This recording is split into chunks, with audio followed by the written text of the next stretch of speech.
Well, thank you all for coming.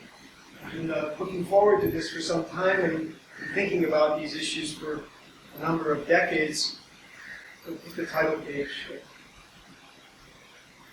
That's a good title. That good? Okay. So, yeah, I picked the title Once and for All because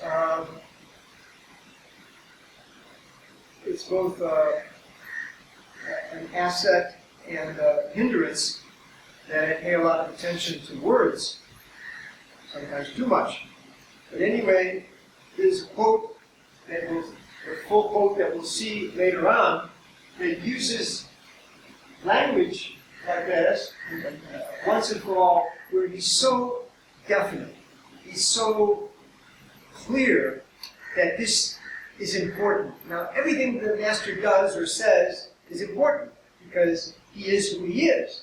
So, the movement of his eyelash, the twitching of his finger, the expression on his face,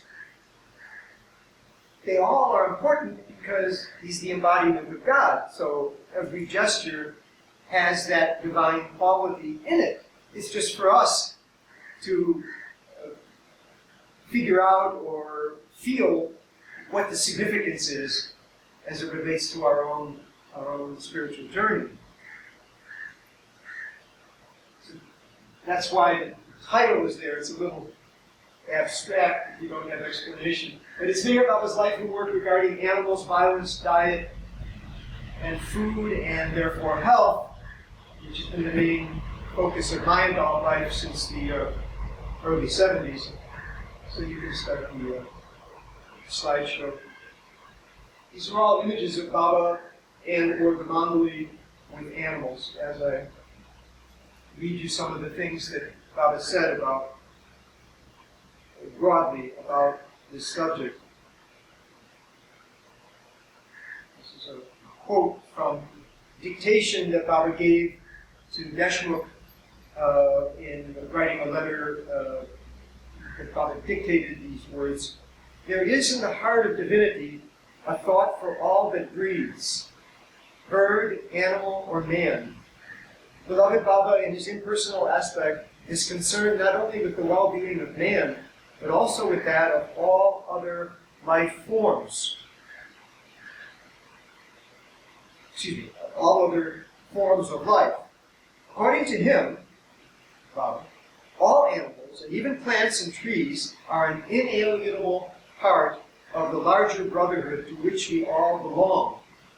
As a natural corollary of this, we have to be affectionate and considerate toward birds, animals, etc., not out of any sense of duty or even obligation, but out of the spontaneity of recognized values.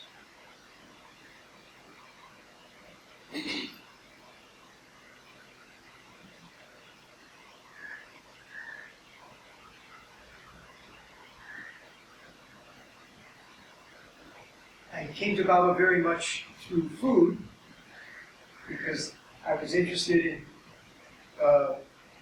late 60s, my late teenage years, the question of how do you live without violence? I saw violence all around me. I saw or read about the historical violence that was associated with my country. As a middle-class American urban kid, it didn't take much to see that violence was an essential part of our culture, and I didn't want to have anything to do with it. But nonetheless, I was growing up, and what did it mean to be an adult in a society that was based on lies and fear and bullying and horrible, gross violence historically and currently at that time in the late 60s. So as I studied Eastern philosophy and was inspired by other cultures' philosophies and ways of living, I saw that there were other ways to think about the world, there were other ways to be in the world, and just broadly speaking, I was inspired by the Taoism of China. This is from a couple thousand years ago. The Buddhism, which I primarily identified as being Japanese. It was only later on that I realized he was born in Nepal and he was realized in India, of course. But I associated him with Japanese culture, which especially Zen Buddhism, which is uniquely Japanese form of Buddhist teachings. And then Vedanta from India, and the yogis and the gurus and the other teachers that were relatively well known in the West, Paramahansa Yogananda and Ramakrishna Paramahansa from Calcutta, and Ramana Maharshi and Swami Vishnudevananda. Studied yoga and doing meditation with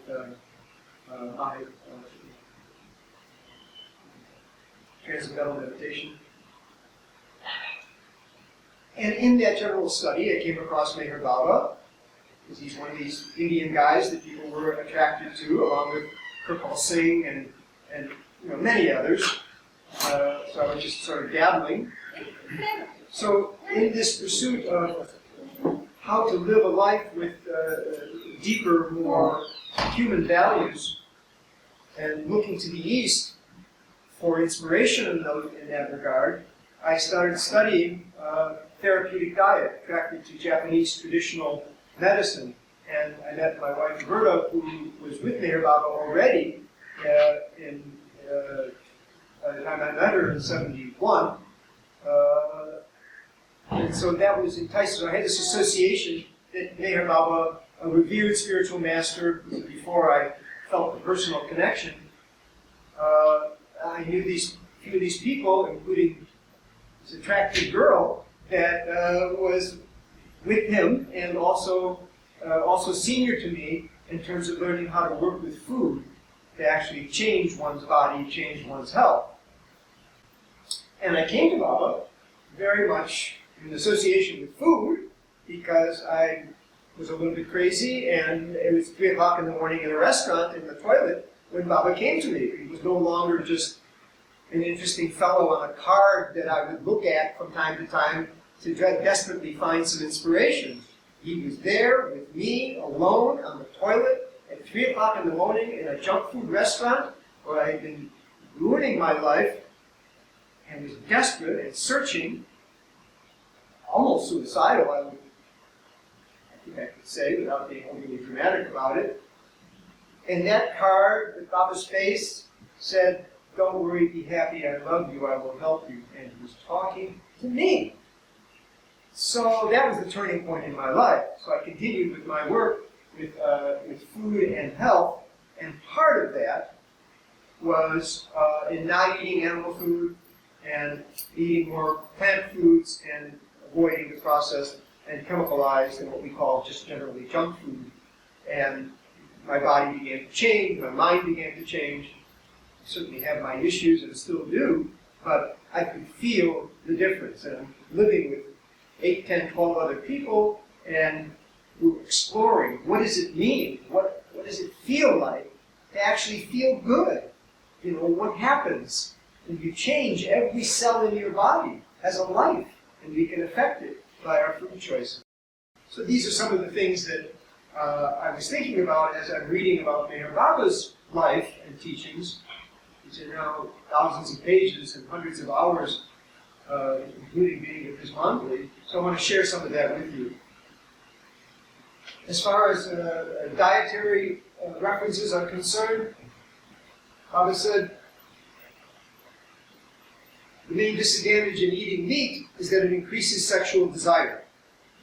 This is a theme that's repeated several times. I'm not reading every reference because there are dozens of them basically saying the same thing. It is in vegetation that the evolution of consciousness begins. And consciousness increases as an animal form evolves into another animal form. And of course, the human body is the final animal form. In man, it is complete. With the advance in consciousness, sexuality also increases.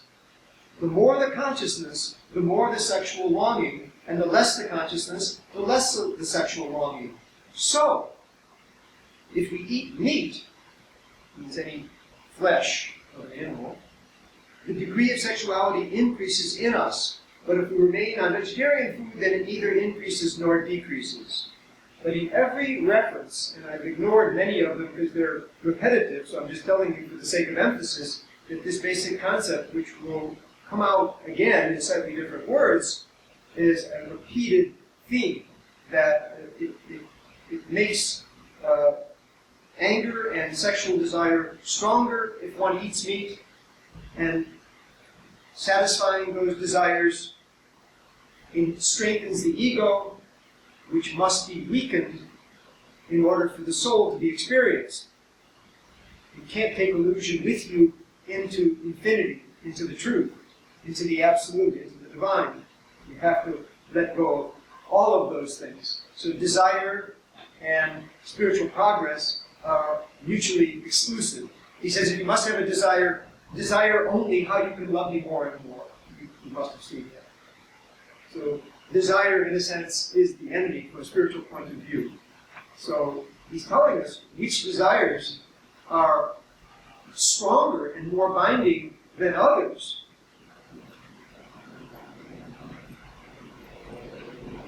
And this will come out. The more the consciousness, the more the sexual longing, and the less the consciousness, the less the sexual longing. So if we eat meat, the degree of sexuality increases, but if we remain on vegetarian food, then it neither increases nor decreases. He goes on. There are many disadvantages of flesh eating. The chief one is that it increases passion. And here, because he uses that word, passion, and it's understood to mean not just you're passionate about freedom, you're passionate about how much you love your children. No, he's talking about passion in a more narrow sense in terms of sexual desire. Another version of the same explanation. These are all Baba's words. As far as my internet research and literature research, these are from Baba. There are many disadvantages of flesh eating. The chief one is that it increases passion. Same things, different phraseology. Therefore, if we take, I'm just bouncing around from one quote from another. There's about a dozen different sources in the early 20s to the late 60s, and they're all referenced, but I'm not going to give all that detail every time I recite Baba's words. Therefore, he says, if we take animal food, the element of passion increases in us, while it neither increases nor decreases when we take vegetable food. Same idea, different phrases. Now, here he's talking about stimulants. I mean, my focus here has to do with animal food, because it's the single biggest problem for the animals, for our health, and for the environment. But I'm still going to relate to some of the other more general food-related issues that Baba spoke about. And it was important enough for him to say anything. It's important enough for us to consider whether it means anything in our own lives. And he says, strong tea provides a very good stimulant to tired nerves, but it causes no real improvement in health. On the contrary, the general health is usually undermined with strong stimulants. And this idea of strong stimulants will come up in other quotes in similar context. This is it's very curious. What is Baba concerned with? He's concerned with our spiritual growth. He's concerned with moving us from darkness into light, from ignorance into knowledge, from pleasure into happiness. The nature of the soul. That's why he's here. That's why he's born. That's why he suffers. Because he takes on the burden of our pettiness and our suffering that we create for ourselves. He experiences. So once you care about how you're making him feel when you make whatever choices you make, then it becomes a very personal, immediate, here and now question. Am I pleasing him? Is this what he would want from me?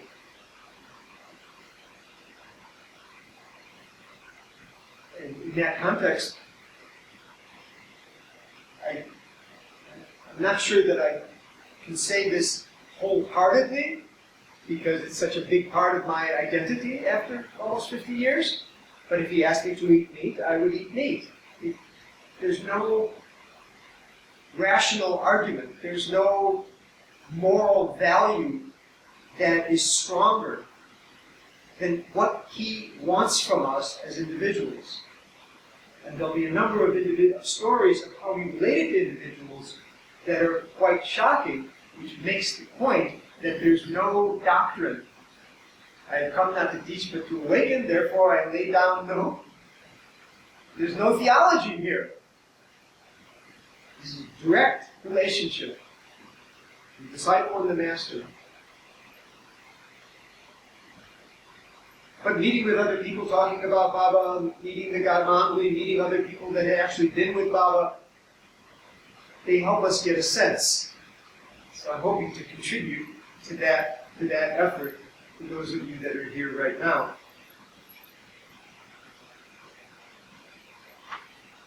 So he says these things, few things, that aren't spiritual in the narrow sense, which is very interesting, because he's usually coming from sanskaras, karma. That's what he's interested in. Lightening the sanskaric load that is generated by desires, because desires arise only in the falseness of separation, and therefore create more of a barrier in terms of identity with our true nature, divine, pure, perfect. There are three things that are good for increasing and purifying the blood. Now he's talking like a nutritionist. But this is what he's saying. Pomegranates, grapes, and tomatoes. But grapes have one defect. They create bile. I'm going to go through these quickly because they aren't central to my point. But they're interesting that if you look at the literature closely and broadly, it comes down to our level and deals with, like, how did you sleep last night? Are you feeling okay?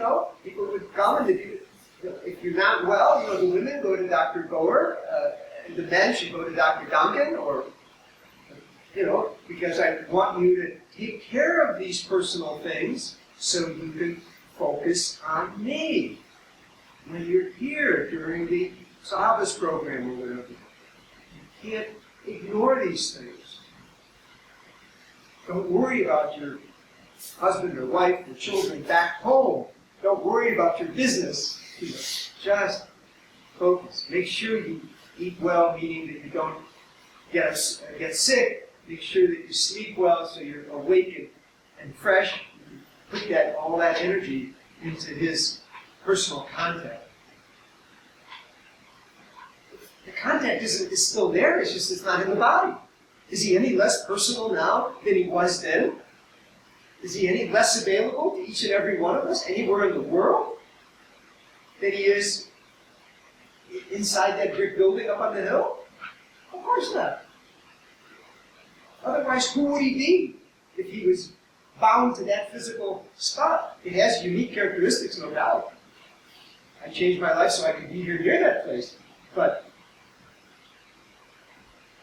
to think that he isn't right here right now, is to make him into something else. So it's interesting when he talks about mundane matters. There are three. Okra is good for people with backaches. Potatoes give strength but create gas. Lentils are good. Beans, pumpkins, cabbages, and cauliflower are not nourishing but are tasty. I don't know. I don't fully agree with these things, but this is what he's saying. Eggplant is the worst possible thing for you. To eat eggplant is to commit suicide because it spoils the blood and turns it into water. Radishes create gas, but they are good for your intestines. Spinach is also very good. So, in the longer version of this story I've read elsewhere, Weigel, one of the Mandali, is obviously he's not talking about these profound esoteric spiritual matters. He's talking about food. This food is good, this food is bad, this food is this food is that. So it was kind of a light atmosphere. So Weigel jumps up, and he says, yeah, well that's why I like chicken, because there's no sanskaras. And Baba puts him in his place immediately and says, we are not talking of sanskaras. So here's Baba, who always talks about sanskaras, is saying, we're not talking of sanskaras, but of the quality of things. Among non-vegetarian food, fish is the best for the brain because it contains phosphorus, which is true. I mean, I know as a nutritional person that there's phosphorus in fish, but there's also lead, mercury, calcium, arsenic, and cadmium, and it's full of heavy metals and saturated fat and no fiber. And other places he says don't eat it. He puts meat and fish together almost every time in terms of things that he doesn't want us to eat. But here he says, among non-veg food, fish is best for the brain because it contains phosphorus. And then he said, eggs are good but are hard to digest. Well, in other quotes you'll see, he said eggs were lumped into animal food. It's obviously an egg is an embryonic chicken. So when you eat an egg, you're eating a whole chicken in its embryonic state. And it's full of saturated fat and all kinds of nutritional things that you don't want to have anything to do with from that point of view. So there's a little summary here. And it includes the whole dairy aspect, the milk aspect, and why it's different from a sanskara point of view than the living animals that you have to kill in order to eat all or part of them. You have to kill them. There's no such thing as humane slaughter. You have to kill them in order to eat them or any of their parts. So he says, among foods, milk is the best because nothing is killed in obtaining it. The next best are vegetables because life in them is not fully developed. The worst impressions lie in non-vegetarian food. By eating meat, a person at once contacts animal sanskaras which stimulate anger and lust. Another version of the same explanation, because I want to go into this a little bit, so I want you to understand that Baba had a distinctly different attitude toward milk as he did toward animal food that's flesh, living animals. Fish, birds, chickens, meat, whatever. Those are all in the same animal category. Another version of the same explanation. Out of all foods consumed, milk is the best because there's no loss of life in it. Then comes vegetable kingdom because it is life. In it, life is not complete. And worst is animal food. By eating flesh, we at once catch the sanskaras of the animal, and our anger and lust are provoked. He's continuing making a distinction between milk as being the best food, perfect food, purifying food, because primarily, not exclusively, but primarily because you don't need to take the animal's life. The cow, the buffalo, the goat, sheep.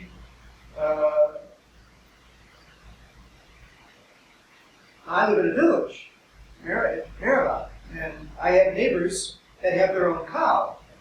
And the cow, when it has a baby, it has milk. And they milk it every morning, and they drink it that day, or they make it into curd or ghee. I've seen this, I've observed this. The cow doesn't seem to mind.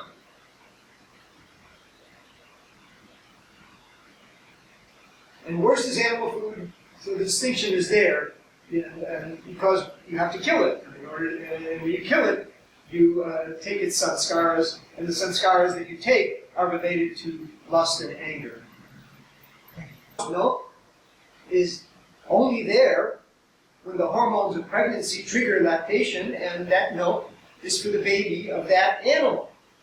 Why we need it as adults, I don't understand, and I can't really accept. It's basically, depending on the language that you want to use to describe it, it's chemically different. Cow's milk is not the same as human milk. And you can imagine when a cow is born, it's 30, 40 kilos. And after 1 year, that cow is 300, 400 kilos. It's a big animal after 10, 12 months. And its brain never does get very far in developing, right? So you got this huge, big animal with big bones and all these muscles in the first year of life. Well, compare that to the human being. It's at, 3 kg, 4 kg. And after a year, 30 pounds, 40 pounds. That human milk is a hormone delivery system unique to the needs of that species. It's for the development of the brain, which distinguishes, at least in most people, distinguishes human beings from animals. And its ability to ask the question, who am I? Because that's only human can have that question. To reflect, to focus consciousness inward and ask, what am I doing here? What is the purpose of life? And only in the human form on earth can the answer be experienced. The whole creation is for that question to be answered, I am God. The drop goes back to the ocean. The role of milk as the biologically required food for the infant just delivered by that mother is extremely different from one species to the other, especially from all of those other mammalian species of cow and buffalo and goat and sheep. Those are the ones we take milk from throughout the world. But I don't, personally, this is not why you're here, but I can't help saying it, that it doesn't, not only doesn't it make any sense to me, once you leave your mother's breast, why would you go to the breast of a cow or a goat? It makes no sense to me at all, but also that in all of the medical studies done all over the world, the more dairy you consume, the less well your health is. Unless you're starving. And if you're starving, you eat bugs, you eat anything. I'm talking about 98% of the human condition. Whether you're an Eskimo or a South African or Indian or Chinese or European, you're a human being.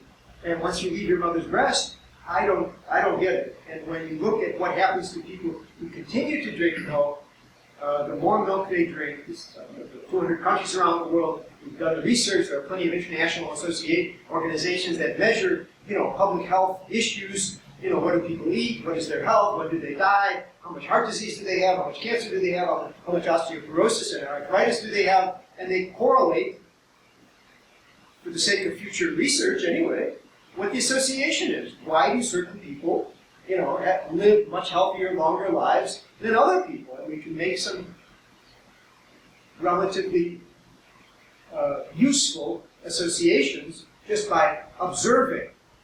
And then we can manipulate in a laboratory and see, well, is this true? Well, how does this work? We feed such and such a food to the animals over here, and we feed a different food to those animals, and then we see over the course of several lifetimes, generations, are they healthier or not? And milk is, at least in the way that we normally consume it, industrialized milk, commercial milk, cows are injected with hormones to make them produce more milk. They're injected, 70% of all the antibiotics in the United States is used on animals because it makes them grow faster and they live in such horrible, unbelievable conditions that unless you really have a strong stomach, you can find it on YouTube and other places, what goes on, even in India, in a dairy, in a slaughterhouse. So in Australia and in England and in the United States and New Zealand, in Canada, these places are out in the country and there's big barbed wire fences and you can't get close. Only when the trucks come and they take those pigs and those animals to take them to the slaughterhouse from where they're being raised, then you can hear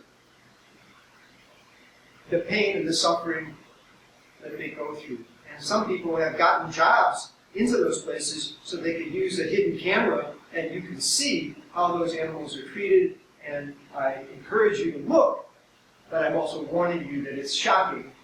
And if you don't want to have anything to do with it, don't pay them. Don't buy what they're selling. and they won't sell it. They won't torture and destroy those lives. So,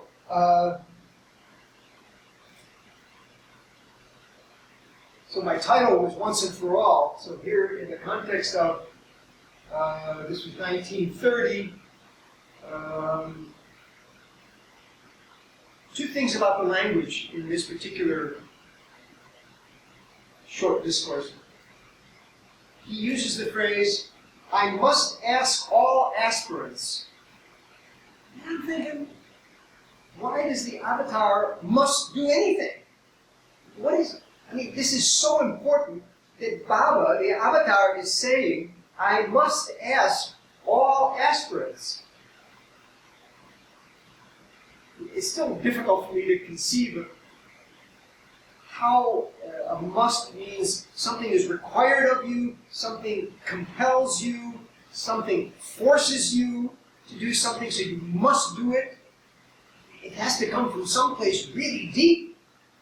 Otherwise, it's just a preference. It's an option. Maybe I'll do it, maybe I won't.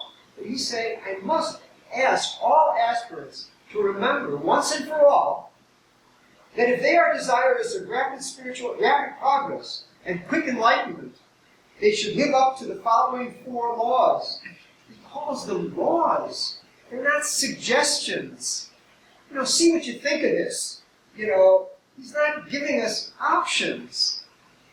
He's saying that I must ask, and if you want to get on the path to me, to him, these are laws. Number 1. Who can guess? Anybody guess what number 1 is that all aspirants have to comply with if they want to make progress? Love each other. Huh? Love each other. Too abstract. Too abstract. It's daily life activity. No, that's number 2. Number 1 is, if possible, observe celibacy. And he said this many, many other places. When given, a shorthand, a version of, you don't love me, but you want to love me, and you're confused, and then he gave us, no sex outside marriage, no drugs, and no illegal gain of money. So if you can handle those 3, you're gonna wear out some low desires and make the veil thinner. And then maybe you will feel that love that you're longing to feel. This is in a more firmer context. If possible, observe celibacy. If already married, keep as little sexual intercourse with your partner as possible. These are Baba's words. Consider, if you are a man, all other women as your sisters. If you are a woman, all other men as your brothers. Law number 1. We can all relate to that, and we can all see how that makes sense in terms of not feeding the desires. If we can handle it, be celibate. If we can't handle it, get married. Even in marriage, keep it down.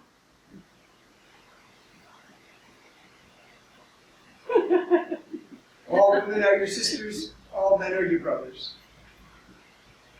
Number 2, avoid all animal food, except milk and the products of milk. Don't partake of even eggs.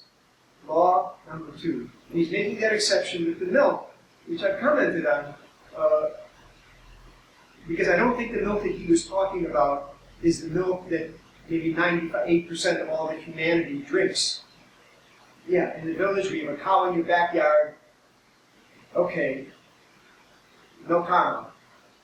But everything else is unbelievably horrible. The milk is contaminated, it's full of pus, and full of antibiotic residues, and full of synthetic growth hormones injected into the butt of the animal, giving that milk. So almost all other milk, except at the village cow level, doesn't apply here. I don't see it. Those are my comments. Number 3, avoid all intoxicating drugs and drinks. Tea is not an intoxicant, provided it is weak. He's even commenting on the weakness or strength of the tea or coffee that you drink. But be moderate in your habit of tea drinking. And number 4, Where would you fit in another desire that must go before you can really get on the path? What did he leave out before I read it? What's a big, fat desire that you really got to get under control before you can get close to him? Your ego. Huh? Ego. Your ego. But that's more of an abstraction? Yeah, it is, because it feeds the ego. But what desire of the ego has real juice to it, real weight to it, that you have to control?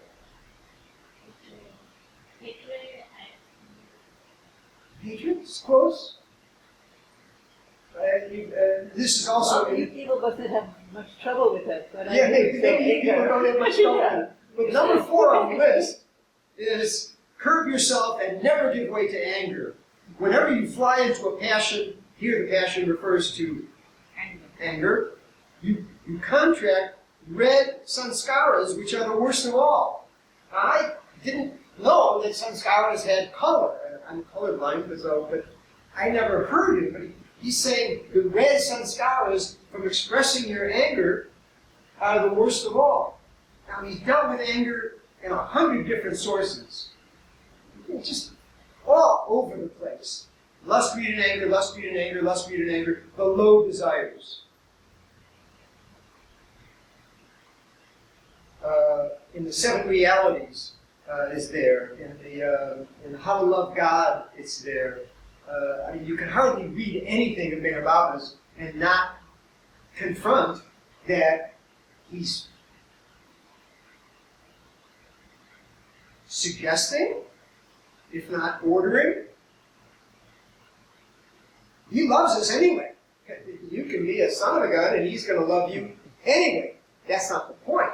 The point is for us to experience that love to such an extent that we don't even make the distinction between I and him. Because he is me at the level of the soul, and my sense of I comes from the ego that keeps me from experiencing the reality of my own divinity. He's the voice of my divinity in that particular body, in that particular life. That's why he can speak to everybody who don't know him, who don't care about him, and don't understand him. Why do people come from China and Russia and Argentina and, Indians ask me, how did you come to this place, this dusty town in the middle of India someplace, Why would you come here? Did you meet Meher Baba? No. He came to me. He doesn't need an airline ticket. He just comes to us wherever we are, and we've all heard the stories of the criminal guy who made his living robbing people. He killed like 99 people, and he finally bowed down to the perfect master. I'm not going to give the whole story, but master says, "Okay, never do that again, and sit under the tree, and I'll take care of your wife and children. Just do that." And then the king's emissary came and said, "Get out of my way!" So this guy was a hot-tempered guy. He's killed like 99 people. He's lived his whole life taking things from other people, including their lives, if they resisted giving them their money and their gold, whatever they were carrying with them. So he kills this guy because he went into a rage. Someone should tell him, "Get out of my way. I'm an emissary from the king." He's riding on his horse. And you know that story? And he kills that guy. And he becomes realized. How does killing another human being make you realize complete dissolution of the separative ego and the experience of the divine soul without condition or qualification? How is that possible? Because it balanced the sanskaras. The king's emissary on the horse was taking a message to the next village where they were holding 100 enemy people in the territory that the king had taken over, and they were going to kill 100 people. from that message. Well, that message never got there, and he killed 100 people, and he saved 100 people. He had submitted himself to the will of the master. He did what the master told him to do. Every binding sanskara was gone, and he experienced it. So he loves everyone, doesn't give up on anyone. But we all are going to eat. We all, doesn't matter, man, woman, Indian, Western. Does it matter? We're all going to eat. And he speaks about fasting. I won't go into it, but there's limited value in fasting. And if you fast because you want something, well, then you're still feeding the desire of wanting whatever it is you think you're going to get by fasting. Not the subject here, but it's in the literature. So what can we do on a daily basis to please him, for the sake of pleasing him, and also taking care of what he has given us? This physical body that we all identify so closely with is the final form in the entire evolutionary process of creation, required solely and uniquely in this form that the purpose of creation can be fulfilled. So it's holy. It's to be sanctified, to be respected. So why does he even talk about food? Why does he even mention it? Because it affects us on a spiritual level, it affects us on a physiological level, in the same way that he wants us to have a good night's sleep. He wants us to use all of our capacities and put it in his service. Our mental capacities, our creative capacities. So play the piano for Baba. If you're a good computer guy, then you use the computer to, take care of the office work more efficiently and more effectively. Keep in touch with people and use those skills. So every part of who we are, if I cut off my hand, am I any less of a person? No, I'm just a body without a hand, but I'm not less of a person. And he certainly doesn't love me any less. So the reason I'm going into all this, and we're going to try and conclude with some flow here. This is the most precious thing in the universe. Take care of it. What is the problem with leading a long, healthy life? What's the reason? Why would Baba have, unless he does, a personal thing with you, I have nothing to say about it. But short of that, the default position, you might say, is you've given this precious gift, you've been given this precious opportunity, don't squander it, take care of it. And since we have to eat every single day, probably 3-4 times a day, how do we, which affects our bodies, our energies, our minds, how can we eat in such a way so as to please him, so as to honor the gift that he has given us? And the main focus here, I give talks on health that are much broader about food and nutrition and this and that, environmental implications and so forth, is the eating of animal food and the sanskaric and physiological burden.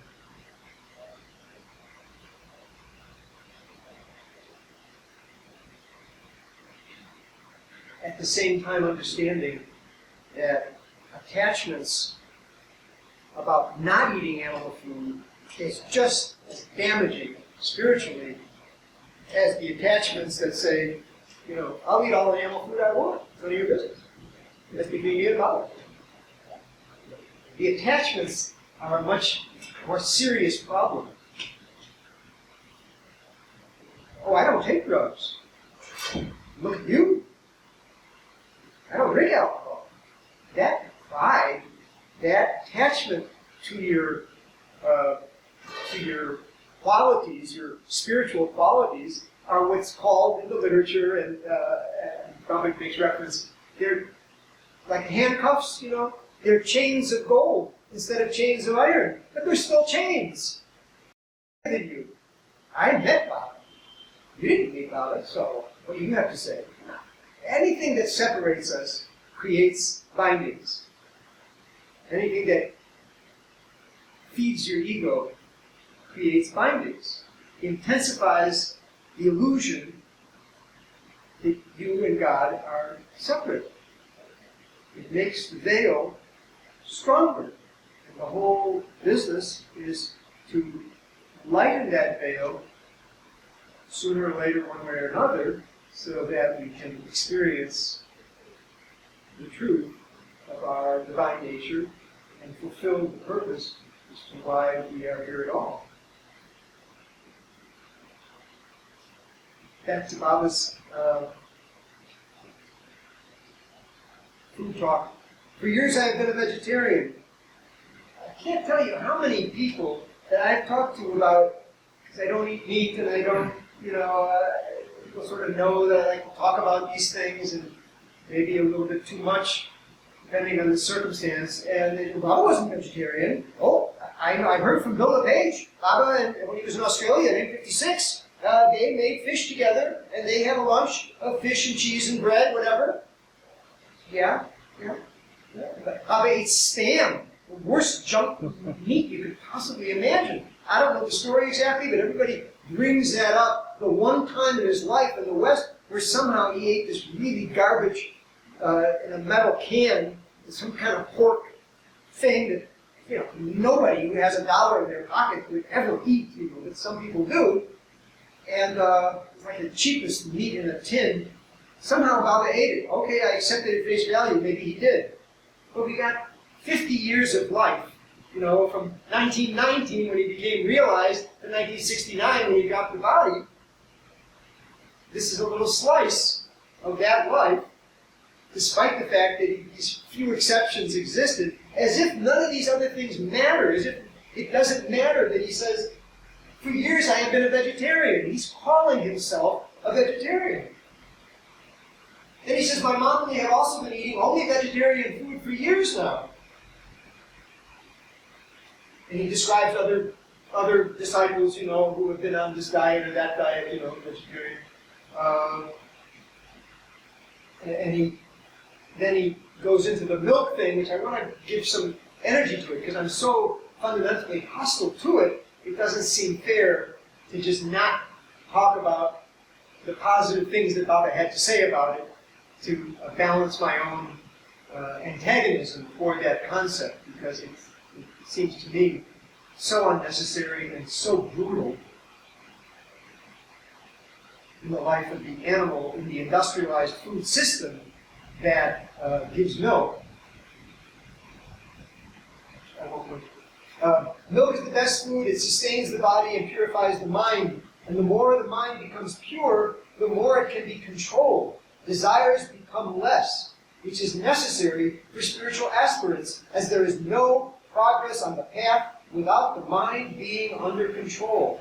So long as desires and longings persist, the mind cannot be controlled. From that standpoint, therefore, milk is the best food. So, you've got a cow in your backyard, you're in good shape. This is in a discussion with Gandhi on the boat to France in 1931, about his first visit to the West, the Rajputana. So happens, like as if anything is accidental, that Gandhi was on the same boat. He's going to the Round Table Conference. He's fighting for the independence of India. It's a long, hard battle. So they had a conference, as most Indians must know, their history, so this is Gandhi's visit. And he's on the boat with Baba, I don't know, probably 3 weeks or something. It's a long time on the boat to get from Mumbai to Marseille and then to London. This is a very funny story because, again, he uses an attitude and words that I've never heard him use before.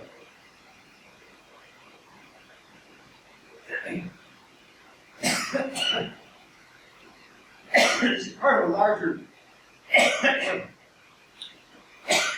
excuse me. Now maybe Chanji was taking notes.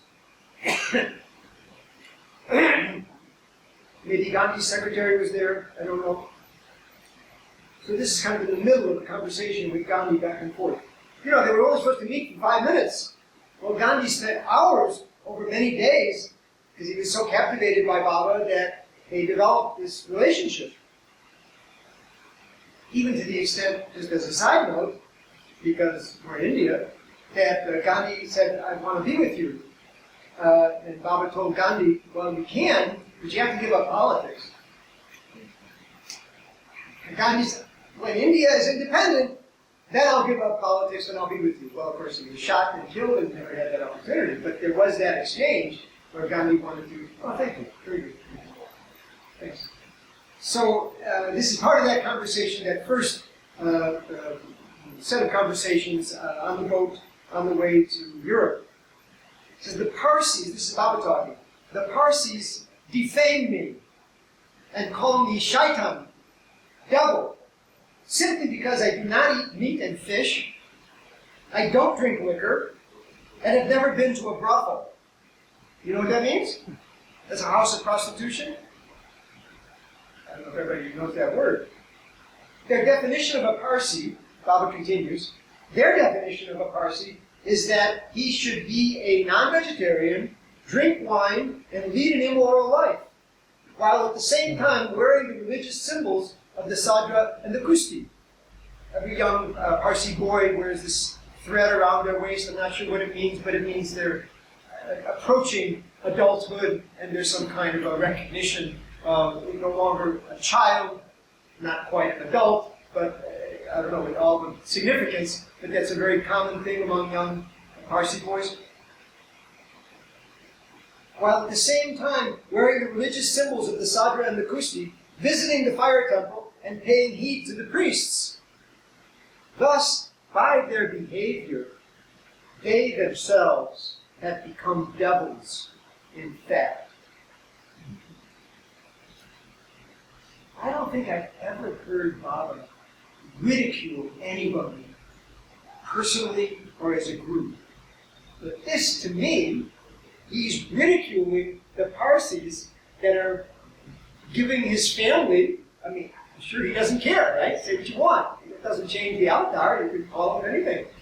But it gave his family a hard time, and putting him down, and part of the put down, besides the fact that he goes to a Muslim old lady in Pune, Babajan, and then he's with Pasni Maharaj, this naked Hindu guy up in Sapori, and this is all coming down on the head of his mother particularly, and they're calling Baba shaitan, which I never heard the word before, but is it a Hindi word for devil?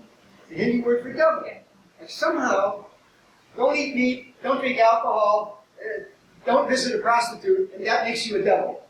So he's saying they who do all these things, they in fact are the devil.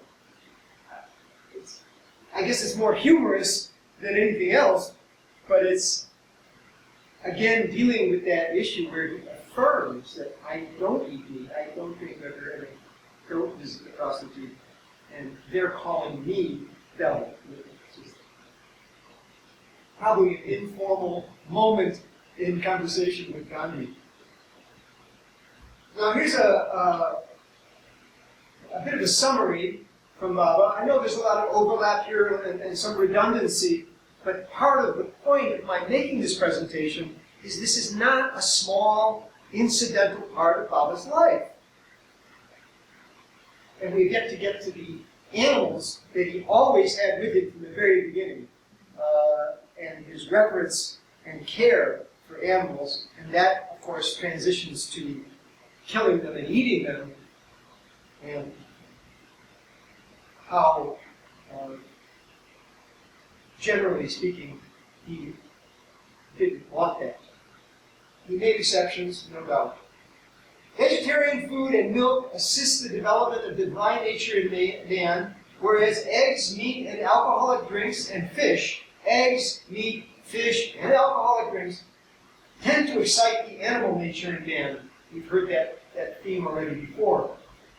Now he's comparing degrees of stimulants.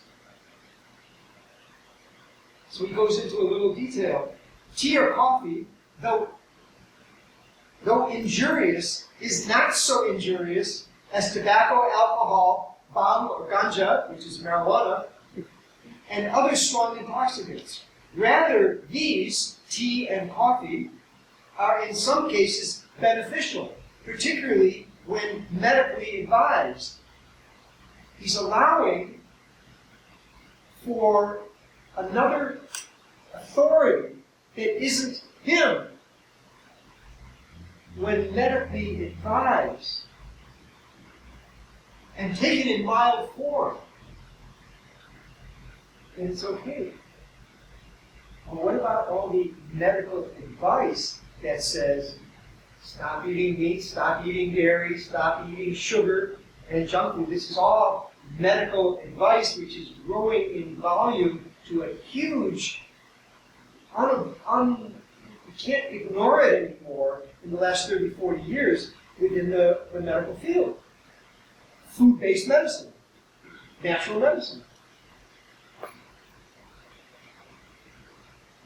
Excessive use of these, and in stronger forms, is as injurious as tobacco, alcohol, etc. Another direct reference, very simple question. When did you openly become vegetarian? I think there was in 1930, I think it's from the little booklet you might have seen, Answers by Abhidhamma Meher Baba. There's like 26 questions. Maybe it was in the West. I don't know the exact context. It might have been a magazine journalist or somebody. They're asking him questions and he's giving answers, and it was published someplace. And he said, very simple. When did you openly become vegetarian? Two-word answer. After realization. Period. Once he became realized, doesn't eat meat or fish or eggs, if you're going to, depending on how narrowly you use that terminology. This is a deeper description of what goes on. What is the use of a body? These are Meher Baba's words.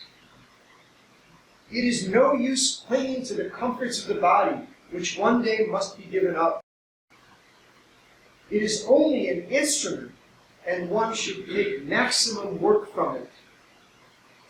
Can't do that if you're always, fat and sick and crazy and spending half your life on the toilet. It doesn't work that way. Impressions are contagious. Eating meat is prohibited in many spiritual disciplines. Why would the avatar even need to make reference to any other spiritual discipline? Because I think he's speaking beyond those that love him and know him to be the embodiment of truth. The truth can't lie. I don't need anybody else. I've got the truth. So he's speaking beyond that more narrow connection. Eating meat is prohibited in many spiritual disciplines because therein the person catches the impressions of the animal, thus rendering himself more susceptible to lust and anger. Same theme as finish up with this text, because there's one very important one. Again, same theme, but note the language. This is on page 2232 of the print version of Lord Mayhare. There's a dozen references from Lord Mayhare, but this one is the most direct and most powerful, using unusual language that I've never heard him use before. Again, giving emphasis to this as not being a casual suggestion that maybe you want to consider. It's, quote, I'm not sure who he's responding to here, but I think the question was, are you a vegetarian? Whatever, but this is the book. You can look on page 2232 of the Lord Mayhare, the print version. It changes in the online version, but you can find it. I think it's volume volume 6. So those volumes will still be there because of editing. The paging system is different. So he says, I have abstained from fish, eggs, and meat, not for my benefit. How can the avocado benefit? You know, what did that mean? I have abstained from fish, eggs, and meat, not for my benefit, but to create and impress upon humanity an example which later, when I speak, will become an established law. Will become an established law. Has anybody ever heard that phrase in any of their readings of Meher Baba? Never heard it. An established law, an example, or later, when I speak, will become an established law.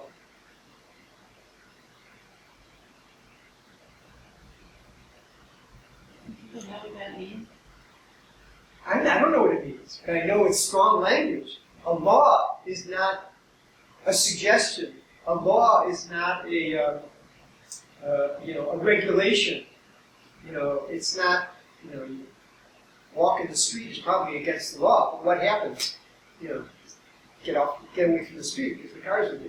This is an established law, which means that, which may mean, because I don't know, he didn't explain, that under the new humanity, when the whole world comes to Meher Baba, these values, these sensitivities, these, what you might say, moral values, will include not killing, torturing and killing animals for food when it's not necessary. But what does established mean? I mean, I guess I need to say it because to me this is like the core of what you're saying. I mean, when he speaks, Baba speaks, something's going to happen to the whole world. It's not going to be the same way that it is now. It's very unnatural now. He's taking away those unnatural impressions. And I believe he's saying, when there's no more natural impressions, there's no more thought about eating animals. When there's no more unnatural impressions. When there's no more unnatural impressions, Yeah. It's an established law because you don't have to even think about it.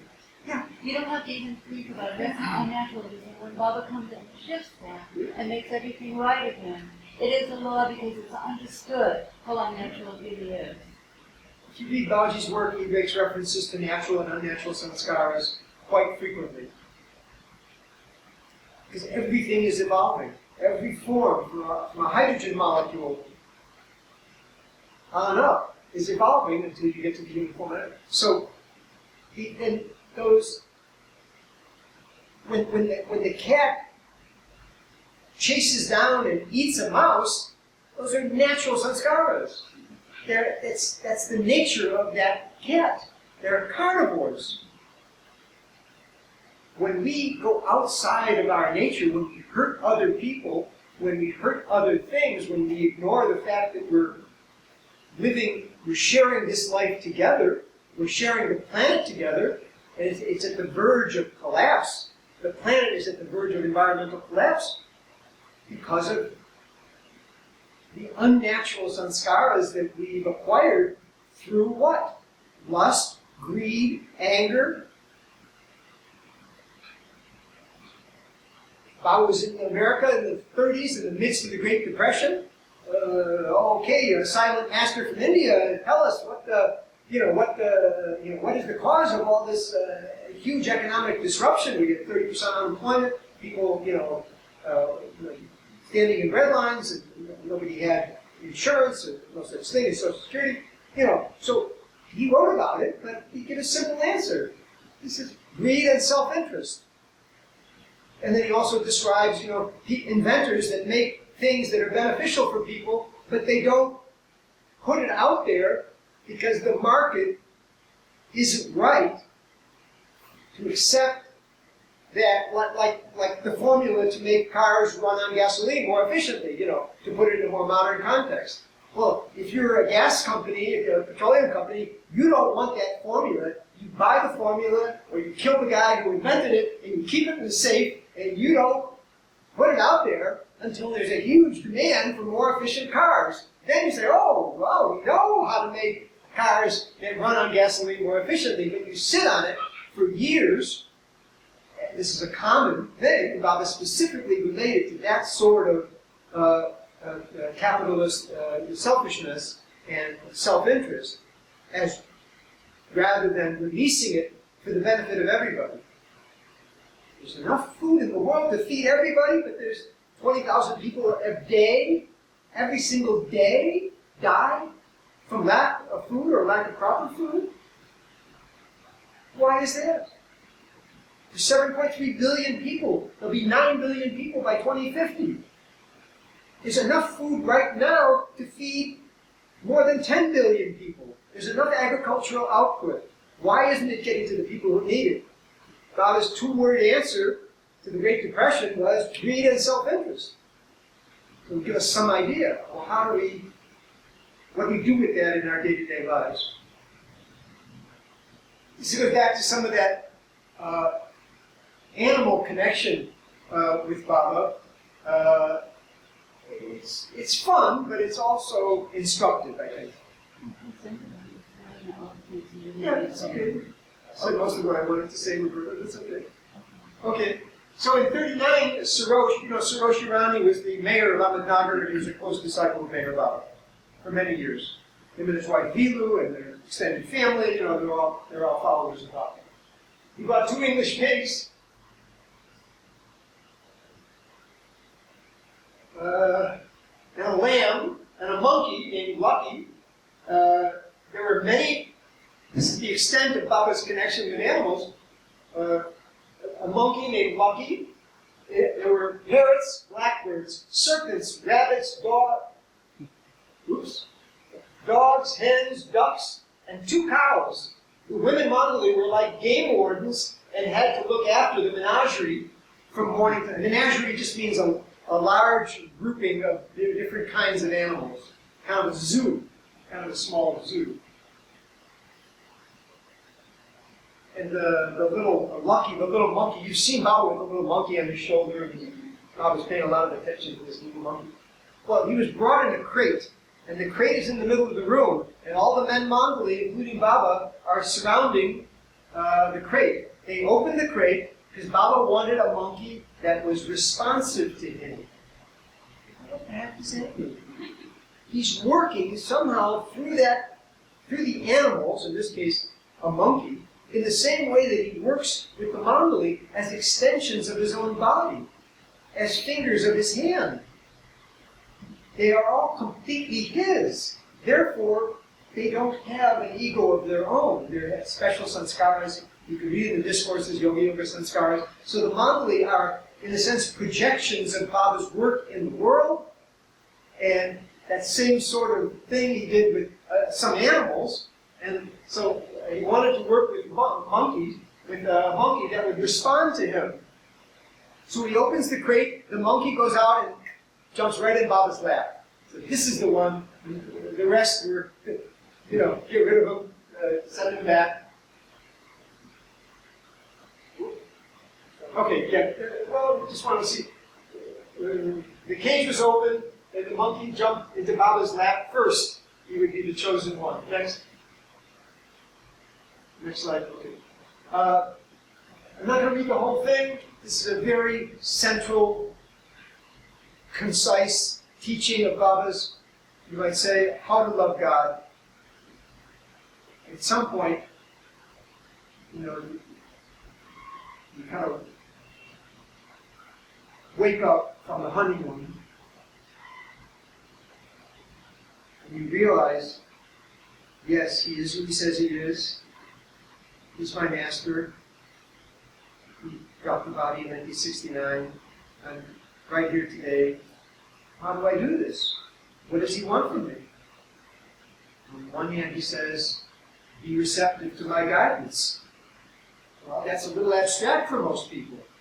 They don't even know what inner guidance means because of the external stimulation of the environment, of the internet and television and this and that. So he's telling us how to love God. There's 8 points here. can see this one. If we understand and feel that the greatest act of devotion and worship to God is not to hurt or harm any of His beings. Any of His beings. Not to hurt or harm them. I kill mosquitoes. I don't know how not to, you know what I'm saying? But hurt or harm any of His beings. How does that apply to our food choices? Next. Well, this is just simply in bigger type. To understand and feel. Understand and feel. He's telling us what we need to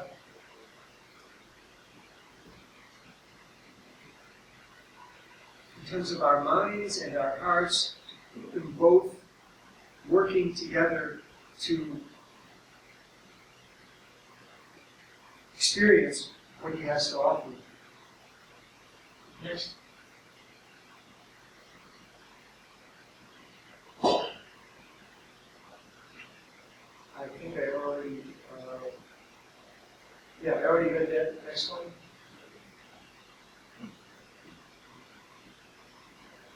Yeah. Thus, according to beloved Meher Baba, love for animals or birds would be more than sympathy or consideration. It is a natural coordinate of acknowledged kinship with them. To deny love to birds or animals, we read this before, according to him, is to repress one's own divinity. This is serious stuff. To repress one's own divinity when you ignore the level of consciousness of those that you have to hurt and kill in order to sustain yourself. The question becomes, is this necessary? Baba's often repeated mandate to humanity: love life in all its forms. All who have had the opportunity to be with him have invariably observed that he loves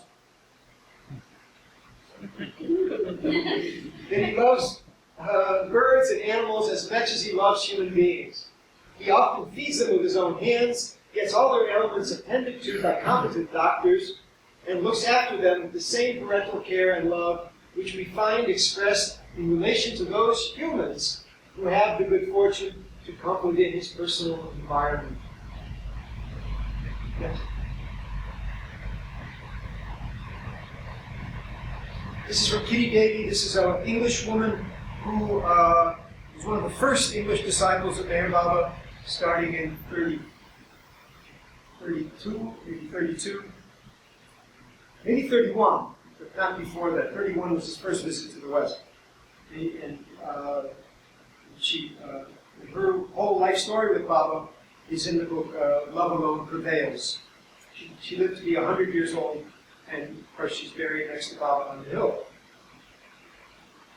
By the way, since with Kitty Davy, all those Western women that came, Margaret Crask and Kitty Davy and many Elizabeth Patterson, when they were with Baba in India in the 30s and 40s, the Nasik ashram, 1936, 37, no meat. Before they came to India, they could eat fish, but once they were in India, no meat. Baba had a big feeling for all life.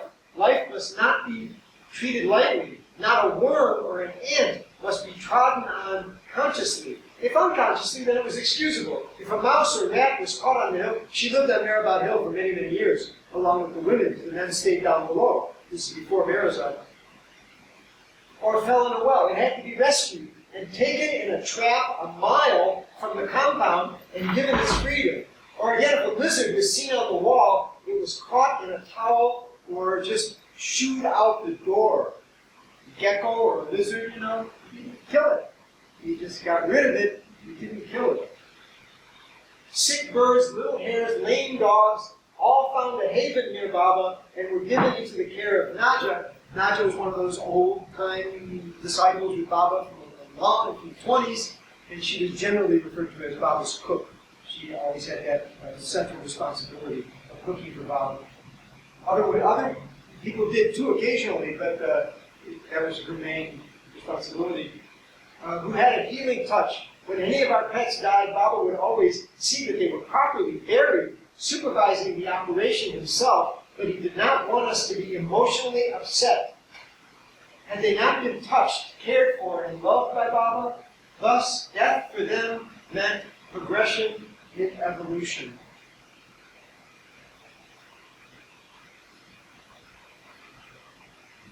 All of these animals, you just saw 120 photos of Meher Baba throughout his life with different kinds of animals. He wasn't just having fun with them as you would with a playful pet that you might have, a cat that provides beauty or distraction or some enjoyment from. He worked with these animals. They were important.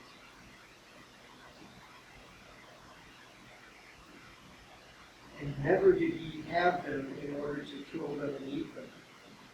I'm not aware of a single incident, nor can I even imagine the avatar with a knife in his hand slitting the throat of a chicken so he could eviscerate it and eat its flesh. I just can't imagine that, although he's capable of everything.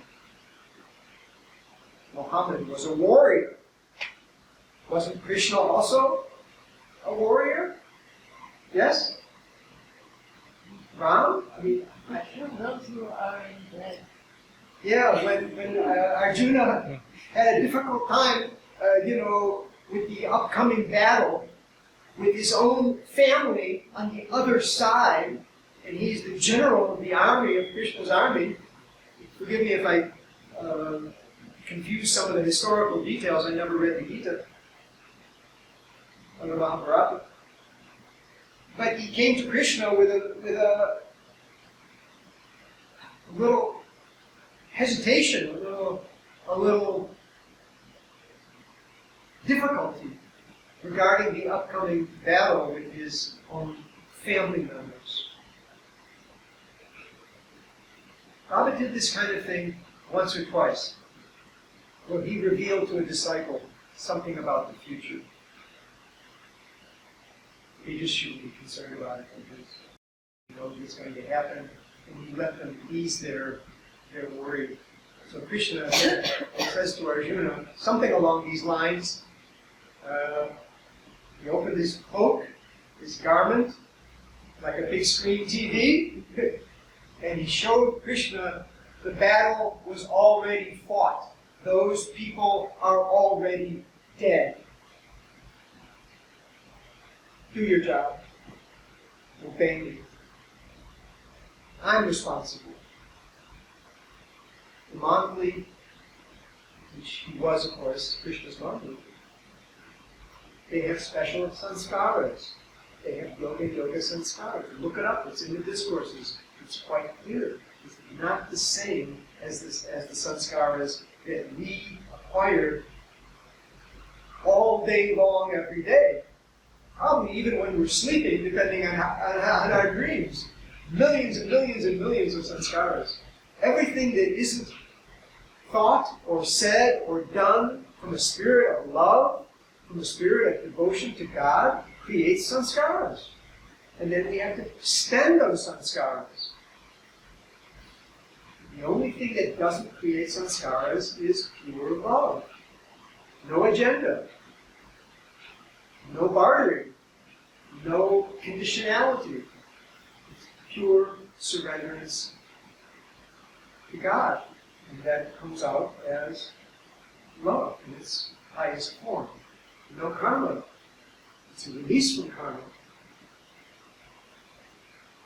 Okay, next. This is from Vera. She wrote a book called Baba Loved Us Too. It's not a profound philosophical analysis, but if you want to know more about Vera's life, and a big part of Vera's life was with animals, and she especially loved horses in her youth. She was very good at it. And so she writes a book specifically and solely devoted to Baba's stories having to do with animals. So a conclusion of that is Baba instilled in us respect for all forms of life through his tireless and loving example of care and concern for even the tiniest creatures. We too were inspired with such feelings. So let us be inspired too. I knew from my experience with Baba that he was always most particular never to kill ants. Ants Baba never wanted harm. If we were walking along, Baba would sometimes suddenly, after his stride, and then point down to the ground and gesture to us to go around. Be careful, he would gesture. There are ants there. Don't step on them. And so we would take great care to step over them, to walk around them, so we wouldn't inadvertently kill any. This particular story of the ants is not just one incident. The men were walking behind Baba, and there's a line of ants in the path, and just as he described, and Baba steps over the ants, he gestures to the men, pay attention, don't step on them. Well, he did that. Then a short time later, I don't know, a week or a month, but a short time later, they're setting up the pandal, probably in Guru Prasad, could be anywhere, with 40, 50,000 people are coming to take Baba's darshan. So they got the guys in the trucks, and there's a labor crew, and there's people organizing all of that, and they don't sit on the dirt, so they put the canvas on the ground, so people shouldn't just be sitting in the dirt. And they're getting ready for the big darshan. So the trucks are coming with all the supplies and all the poles. We're talking about animals. Yeah. And so a guy comes running to Baba, and Baba, the trucks are here. They're loaded up with all the tarps, all the canvas, the heavyweight canvas cloth, in big sheets to cover the ground. But there's ants there. These big, red, biting ants. I don't think they're unique to India, but usually there's these tiny little ants, and they really don't hurt anything, and you get rid of them. So Baba, without hesitation, Baba hears what he's saying. Call the exterminator. In every one of these cases having to do with ants or any of these other respecting animals, there's always the question of conditionality. And you as an individual are not bound in your relation to Baba with any doctrine, with any theology, with anybody's interpretation of what Baba meant or what he wanted. If you accept him, then he's with you. And he's guiding you to the extent that you are willing to be guided. And the less you judge it and weigh it by your mental capacities and your rational strengths and your conceptual skill, better off. The ones that were close to him and understood the value of obedience never gave it a second thought. At least that was the direction of their training. I'll start out that way because they were all destined to have that unique relationship with him. And but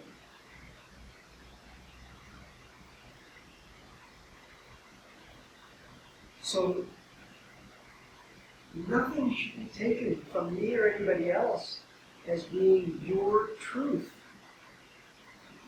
Find that truth within. Listen to his voice. When asked why you're silent, he said, through you all, I'm talking incessantly. But in this unapparent form, I keep silent. And he says, the voice of inspiration, the voice of intuition, the voice of guidance is my voice. To those that are receptive to that voice, I speak. everyone, all the time. He's speaking for the good of our soul, not necessarily for the good of our pocketbook or the pleasure that we want from our next meal or anything of the kind. But it's our opportunity, if not responsibility, to figure out on a personal level how to become more receptive. I'm saying that because in each of these cases of Baba's concern for animals, there are exceptions. Get the exterminator, kill the ants, and he explained, I don't want the ants bothering my lovers when they come to see me on the weekend for my darshan. I want them to be focused on me. There are ants crawling up their legs, biting their ankles. Kill them! Kill the ants! Call the exterminator.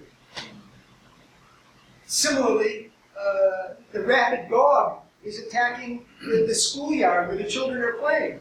And he says, get your gun and kill it.